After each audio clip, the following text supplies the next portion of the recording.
E aí, pessoal, preparados para essa nossa segunda aula?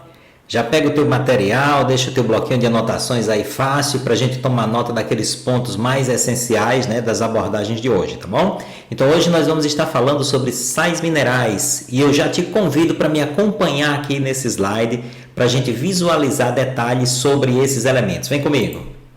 Então, observa só, primeira coisa que a gente vai ver é como são classificados esses sais minerais, tá? Então, eles são divididos em dois grandes grupos, os chamados macrominerais, onde a gente encontra o cálcio, o fósforo, o potássio, o iodo, cloro, o magnésio e o enxofre, tá? E eu já vou deixando um alerta importante que vale até uma notinha aí. A gente chama de macrominerais não porque eles têm dimensões grandes, obviamente, mas porque eles são requeridos em maior quantidade pelo nosso organismo. Do mesmo modo que os microminerais não é porque são pequenos, mas porque são requisitados em quantidades menores pelo nosso organismo. E dentro desse grupo dos microminerais nós encontramos o zinco, o cobre, o iodo, o flúor, cromo, selênio, cobalto, entre outros, tá? Então, o que eu queria que você ficasse atento? Vamos começar falando aqui sobre sódio, potássio e cloreto, tá? Esses três elementos, esses três sais minerais atuam no equilíbrio osmótico das nossas células, garantindo esse equilíbrio osmótico. Eu garanto a estabilidade celular. Então, portanto, faz todo sentido esses três elementos, sódio, potássio e cloreto, tá? Estarem dentro dos macrominerais, porque eles vão atuar de maneira importante no equilíbrio osmótico das nossas células, tá? A concentração de sódio e de potássio na estrutura das células é de suma importância para que a gente mantenha o equilíbrio dessa estrutura celular, tá? E que eu consiga polarizar e despolarizar a membrana dessas células. Então, portanto, para garantir esse equilíbrio do sódio e de potássio, esses dois cátions dentro e fora da estrutura celular, existe na membrana de cada uma das nossas células as chamadas bombas de sódio e potássio, tá? E eu queria que você me acompanhasse nesta imagem aqui para você visualizar como é que funciona essa bomba de sódio e potássio, tá bom? Então, perceba que aqui em cima eu tenho o meio extracelular, enquanto aqui embaixo eu tenho o meio intracelular, tá? Veja que a concentração de sódio é alta fora da célula e baixa no meio intracelular. E a concentração de potássio é alta dentro da célula e baixa no meio extracelular. Contudo, essa bomba precisa garantir que mais sódio seja lançado para fora da célula, ou seja, já tem muito sódio lá fora e eu preciso ainda colocar mais. Eu vou, de certa forma, brigar com esse gradiente de concentração, tá? Eu vou botar mais onde já tem muito. E para isso eu preciso da ação da bomba de sódio e potássio, que, óbvio, para fazer essa função consome ATP, é, portanto, um tipo de transporte ativo, que tem gasto de energia, consumo de energia. A mesma coisa vai estar acontecendo com esse potássio, que está aqui fora em menor concentração do que dentro da célula, e eu preciso colocar mais potássio para dentro. Desta maneira, eu preciso bombear esse potássio de fora para dentro da célula para garantir o equilíbrio desta membrana, tá? Da membrana celular. Assim, portanto, esta bomba de sódio e potássio, ela tem papel fundamental, tá? Para equilibrar as concentrações desses dois íons dentro e fora da célula e, dessa maneira, garantir o equilíbrio para a estrutura celular. Perfeito? Então, perceba o importante papel desempenhado por esses dois sais minerais, sódio e potássio, dentro deste contexto do equilíbrio de membrana, tá bom? Então, vamos mais um pouquinho aqui, vem comigo. Então, observa só, gente. Aqui adiante, você consegue visualizar a participação do cálcio e do magnésio, tá? Cálcio, ele tem uma relação bem conhecida nossa, bem familiar, né? Que é a constituição de estruturas, a função estrutural, como, por exemplo, ossos e dentes, tá? Mas ele também está envolvido na sua forma iônica com processos de coagulação sanguínea, contração muscular e com impulso nervoso. Então, perceba que são componentes importantes para esse cenário, né? Para a função estrutural na forma imobilizada, como participando da estruturação de ossos e dentes, e nos processos de coagulação sanguínea, contração muscular e impulso nervoso, o cálcio participa na sua forma iônica, tá? E o magnésio, o que ele faz dentro desse contexto? Ele controla a permeabilidade de membrana e também se envolve no processo de síntese proteica, tá? Então ele trabalha também no processo de síntese proteica, assim como controla a permeabilidade da membrana. Está percebendo a importância da gente conseguir manter níveis adequados desses sais minerais para que a nossa célula, que o nosso sistema funcione de maneira adequada? Então, embora sejam macrominerais ou microminerais, eu preciso o tempo inteiro estar adquirindo essas substâncias através da nossa dieta e através dos líquidos que ingerimos, né? Até mesmo a água, que essa água que a gente bebe, ela não é água pura, substância água, mas sim a água com vários sais minerais diluídos dentro dessa substância, e você pode inclusive até pegar aí o rótulo da água mineral que você consome na sua casa e checar a quantidade desses componentes que estão presentes nessa água que você consome, tá bom? Então vamos voltar aqui mais uma vez para a gente acompanhar aqui a sequência dessa nossa abordagem. Vem comigo. Então observa só. Além desses sais que a gente já falou, vamos lembrar aqui do ferro, né? Ele é um componente importante na constituição da hemoglobina, tá? Aquela proteína responsável pelos transportes de gases respiratórios no nosso organismo. O oxigênio e o dióxido de carbono são transportados colados, grudados na hemoglobina, que por sua vez, para ser fabricada e produzida, é necessário a presença do ferro, tá? Fica bem atento, tá, gente? Às vezes, a quantidade de hemoglobina produzida é pequena em virtude de uma deficiência de ferro.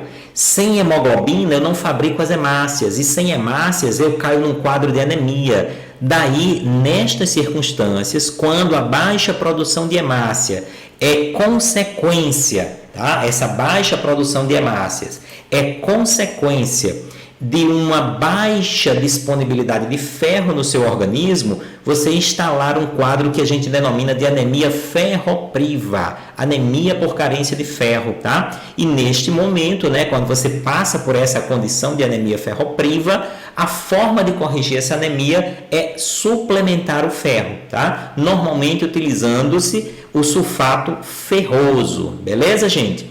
Então, olha só, vem comigo aqui de novo, me acompanha aqui na sequência, tá? Então, estes componentes, né, que a gente viu aí, o ferro, ele pode aparecer na forma mais 3 ou mais 2, sendo que a forma mais 2 é a que é melhor absorvida pelo nosso organismo.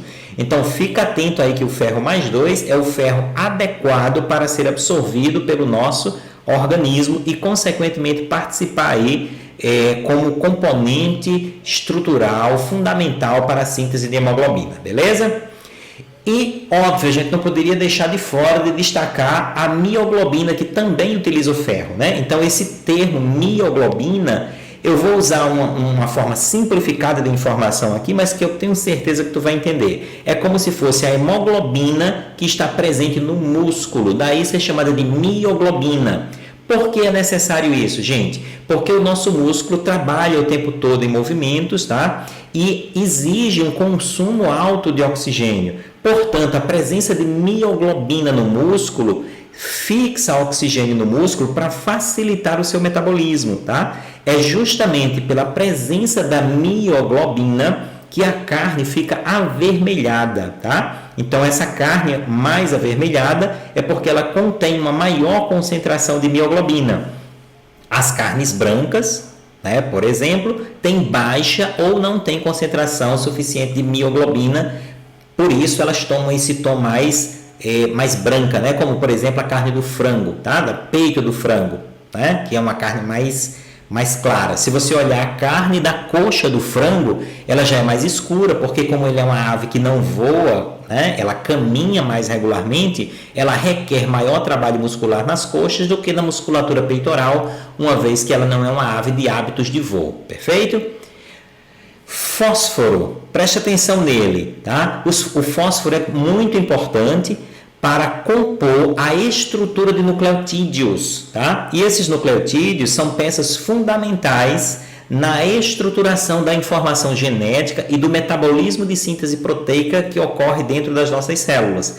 Então, os nucleotídeos usam fósforo na sua estrutura, tanto os nucleotídeos energéticos, como o caso do ATP, a adenosina trifosfato, como os nucleotídeos estruturais que vão compor os ácidos nucleicos DNA e RNA. Tá? Então, aqueles ácidos nucleicos DNA e RNA são fabricados, né, utilizando-se de nucleotídeos que têm na sua constituição este sal mineral aí, que é o fósforo. Perfeito?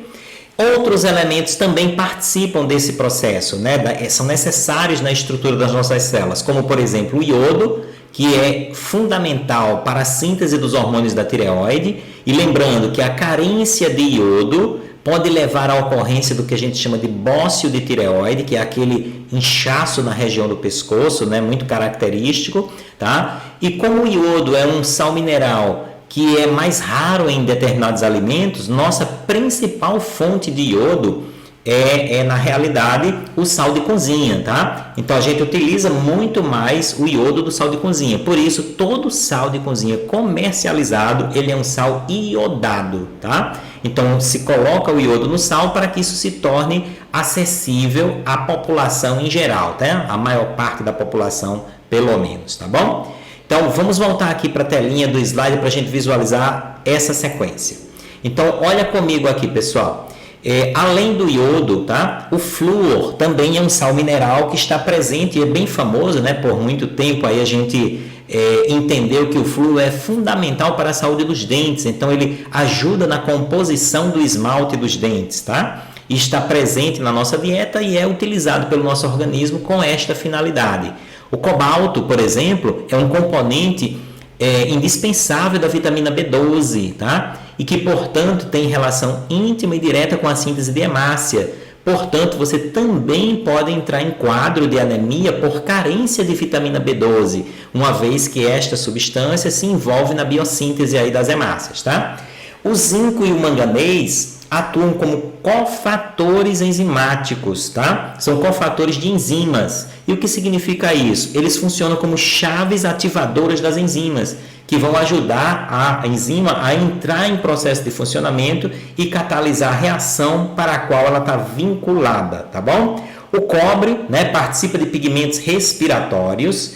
E aqui vale até o destaque, né? O cobre é o principal componente respiratório, por exemplo, do pigmento que é utilizado pelas minhocas para respirar, tá? Para transportar os gases dissolvidos no sangue, embora não esteja associado à célula, né? Que é a hemocianina. Então, essa hemocianina ela é como se fosse a nossa hemoglobina, só que ao invés de ferro como componente mineral na sua constituição, ela tem o cobre, tá? E dá um tom meio que azulado àquele sangue, perfeito? Enquanto o nosso, que é rico em ferro, tem esse tom mais avermelhado, perfeito? Mas o cobre participa de pigmentos respiratórios, como é o caso aí da hemocianina, perfeito? Então, voltando para cá, vamos em frente aqui para a gente visualizar mais detalhes, tá bom? Outros íons podem trabalhar dentro deste contexto do nosso organismo como íons tampão, controlando o equilíbrio do meio orgânico, né? Dosando a quantidade de cargas positivas e negativas que ocorrem dentro dos ambientes celulares, nos fluidos corporais, né? Criando um certo equilíbrio de pH. Por isso são chamados de íons tampão, perfeito? Então, gente, observa como é importante a gente ter um equilíbrio na ingestão desses sais minerais em nossa dieta, tá? Eles são fundamentais para que os processos bioquímicos das células ocorram de maneira satisfatória, garantindo que a nossa célula funcione bem e consiga cumprir todos os processos para os quais elas estão destinadas, ok? Então, eu espero que tenha ficado claro para vocês essas informações, né? Essas duas primeiras aulas nós utilizamos para abordar os componentes inorgânicos das células, neste caso, água, que a gente trabalhou na primeira aula, e sais minerais, que a gente está abordando agora, mas que são fundamentais mesmo para que a gente consiga fazer com que a célula funcione bem, né, e realize todos os processos vitais de maneira satisfatória, garantindo o bem-estar e a sobrevivência dos organismos em geral, incluindo a gente, óbvio, né? Então eu espero que tenha sido claro, espero que vocês tenham gostado dessas abordagens, tá? Então não se esquece de se inscrever aí no nosso canal, de deixar o seu like e ajudar esse conteúdo a chegar a outras pessoas, né, que estão aí como você, se preparando para essa jornada do Enem, tá bom? Então, à medida que a gente for avançando para as próximas aulas, nós vamos requisitando mais de vocês, acelerando mais o passo e aprofundando mais os nossos conteúdos a respeito desses temas tão instigantes aí da nossa biologia, tá bom? Então, um forte abraço, nos veremos dentro em breve para a nossa terceira aula, dessa vez já falando sobre componentes orgânicos. Até breve, nos veremos logo logo.